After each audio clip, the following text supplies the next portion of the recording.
Okay, guys, let's go ahead and let's take a look at some of the homework questions, okay?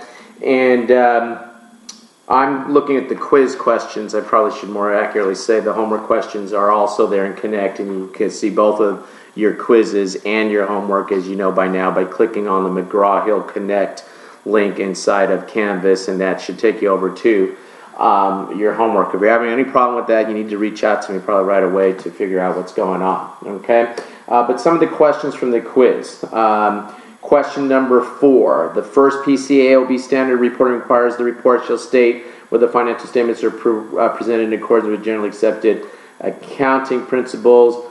That passage requires that we give the opinion. Remember, that's an explicit statement where we have to give the opinion on our financial statements. So we state whether we think they're prepared in accordance with GAAP. That's our opinion. Remember, that was the first standard that we saw. And the reason I'm mentioning that is some of these questions are a little bit annoying, where they're saying the first. Who cares which one's first or which one's second of our 4 reporting standards? But they do ask that here, and they say which is the first one. That was our, remember, always consistently do okay, so that helps you remember the order for that.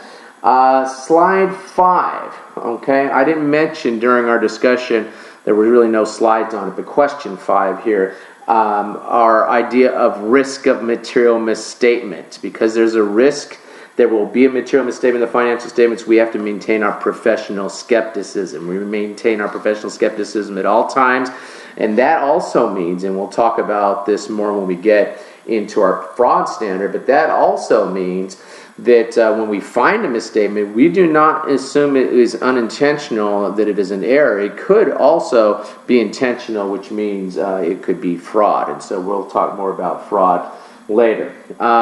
We talked about the responsibilities of management versus auditors in Chapter 1. And that was part of our discussion for Chapter 1. You don't have to do the discussion. I'll put those up to help illustrate some of the concepts.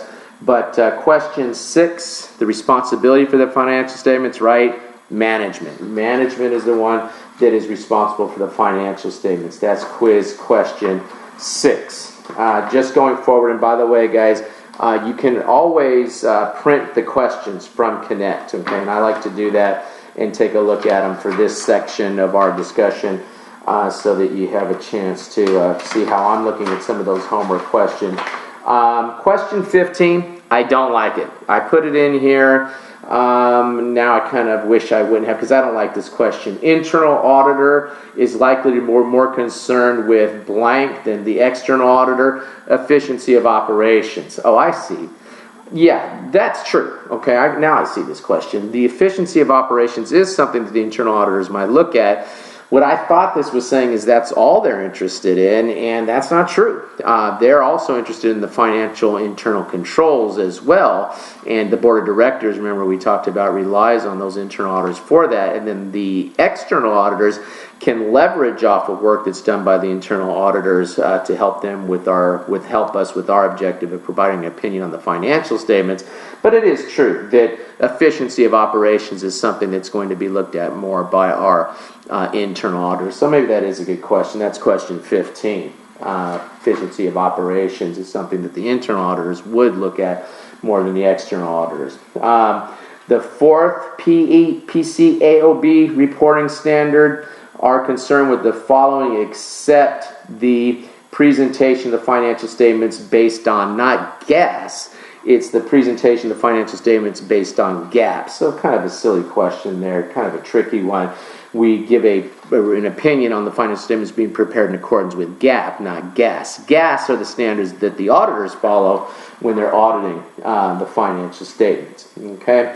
Question 19, the fourth PCAOB standard of reporting requires an auditor to render an opinion on whether the auditor's name is associated with the financial statements. The overall purpose of the fourth standard of reporting is to require and it's really the opinion. Remember the okay, the opinion is to show that we are giving an opinion on the financial statements. Management's responsible for the financial statements. The auditor is responsible for that opinion. So we give that opinion so that the reader of the financial understands that this is our opinion on the financial statements. Management is still responsible for the financial statements. In question 20, we do that to make sure that there is no misinterpretation as to the responsibility of management versus the responsibility of the auditor, which is to give an opinion on the financial statements. So management prepares the financial statements, auditor gives an opinion on that. That's question 20. You'll see that's to avoid a misunderstanding on the degree of responsibility as to the auditor, misinterpretation of responsibility of the auditor versus management. Okay. One more thing I wanted to show you is in the back of the book. I told you that they would list the standards for you. So if you go to the back, very back cover of the book, you can see that they've listed the various standards. And I think it's a good idea for you to just scan that to see how the standards have been organized by AUC codification, listing those by topic, and then for the PCAOB, they've listed those chronologically. Okay. All right, so what have we learned from Chapter 2? Really looking at the standards primarily. We're looking at a non-public company's financial statements. We follow the statements on auditing standards that are codified by the AUC sections that I just held up. That's when we're auditing non-public companies. When we're auditing a public company, we follow the PCAOB standards. PCAOB standards, though, to a large extent, do what? Reach out and pull in the auditing standards, board standards, the AICPA standards for non-public companies. They pull those in to a large extent, and then they add on some additional requirements. So when we're looking at PCAOB, we're looking to a large extent of what you would do for a non-public company, and then we add some additional things in. If we're auditing a non-public company, then obviously we're just going to sit under the AICPA standards, the auditing standards, board standards, and follow the AUC codification outline of those as we go through our audit. Okay, that was the main things that we talked about here.